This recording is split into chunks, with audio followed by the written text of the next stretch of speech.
Hey, vinyl community, it's David Michael. Just doing a quick tour of my new music room. It's not quite set up yet. It's Thursday today, and we just finished our last load of moving yesterday. So I'm about 75% there or so. As you can imagine, I filmed a lot of videos actually while I was moving all the records, and I was going to piece them all together and do kind of like a YouTube video of kind of what it's like to move that many records and kind of the trials and tribulations involved in that and family arguments, if you know what I mean. Which if I do actually piece this together and make the video, you'll see what I'm talking about. But I'll digress. This is my new music room. It's a little bit smaller than my last one, but it's going to work.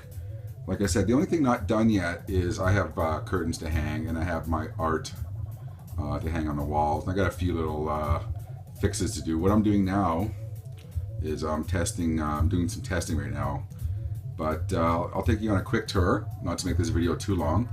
So I was very lucky enough, my wife let me take my chaise lounge, ooh la la, from the living room so I can sit and enjoy and fall asleep and nap and just relax and listen to records. I have the most awesome wife ever, but she let me take that from the living room.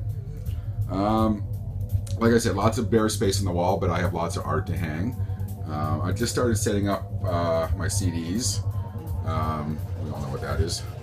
So, unfortunately, I've had to purge a lot of CDs just as a trade-off for the space, which is fine with me. That was a deal I made with myself. At one point, I had about 10,000 CDs from work. You know, you work in the record industry for 22 years, you get so many free CDs, and a lot of them are just, honestly, were just for show. So I've had to, I don't know how many I had to pull aside and do something with, probably about 500 at this point. But anyways, that's what's happening right now. I'm setting up my CDs. That's my chair from my old house. I can either sit or lay down. We got my box amp and my Les Paul. As you can tell, I hope I'm not going to get caught on a copyright infringement here, but I'm doing a test right now on my stereo system. We're doing the MoFi Dark Side of the Moon, and we're doing a level check, and it's level, thank God, on that one. I don't have to make any adjustments there.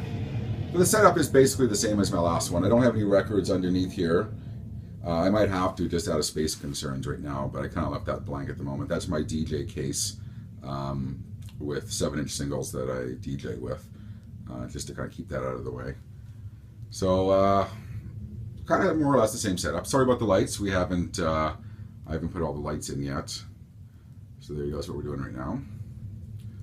And maybe what I'll do is I'll turn the volume down on this so I don't get caught, because I'd be ashamed to go through all this effort and have this video yanked. So we'll turn that down.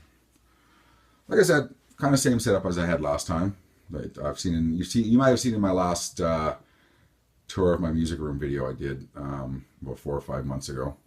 Like I said, we still have art to hang. My Roger Waters autograph poster didn't quite make the move. It kind of fell out of place, so I have to recenter that. I'm going to hang that at the wall, on the wall.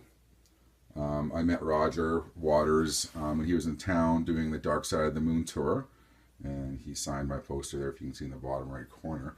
This is kind of cool. This is a whole room that's just dedicated to my vinyl. So that's kind of cool, I think, is that I'm not sure what the previous owners did with this room, but I'm using it for one whole room to house my vinyl. So it's almost there. Of course, the obligatory albums that haven't been filed away yet, which I have to file away. I have room for another rack. I'll have to do one more rack right there. Like I said, some more art that hasn't been hung yet. 7-inch singles, some of the box sets that I've been able to put out, but I haven't done all of them yet. And this is probably where I'll film future YouTube videos, to be honest with you. But yeah, that's a whole room just for my records, which I thought was really, really cool, just to have them all separated. So yeah, so that's kind of my new music room so far. Looks a bit bare at the moment. If I'm breathing heavy, I've just been lugging in stuff, so I'm a bit out of breath actually, loading stuff out to our new garage and whatnot. So that is it. And I think it's going to look a lot better when I get some art on the walls, get some curtains. But so far, I'm really, really happy with the room so far. So I won't bother going through my equipment. My last video kind of spelled that all out. But both turntables are level. They're sounding nice. And thankfully, my stereo equipment made the move unscathed, as did my speakers. So I'm going to end the video here, and I'm going to continue doing some just some little tweaks on my stereo system, just making sure we're sounding good. Reposition the speakers to where I probably will be sitting more times than not. And then probably before work tonight, I'll probably get to, filing all these records away. Then over the weekend, I'm going to try to see if I can get another rack. And that'll be probably the final rack I'll be allowed. And rightfully so. So until I do a big purge, then I'll have a little bit more room. So that's it. That's where I'm at so far. This is the first day that I'm kind of more or less set up in here. And I can kind of get a better idea of how things are going to look and sound. I'm sure once I put some art in the walls, things will sound hopefully a little bit deader. So there's not so much echo bouncing off the walls. Excuse me while I almost fall over backwards. So there you go. So this has been David Michael from the Vinyl Community. I'll see you all for my next video, which I'm hoping to do this weekend with my latest finds and arrivals. Take care, everyone. We'll see you soon.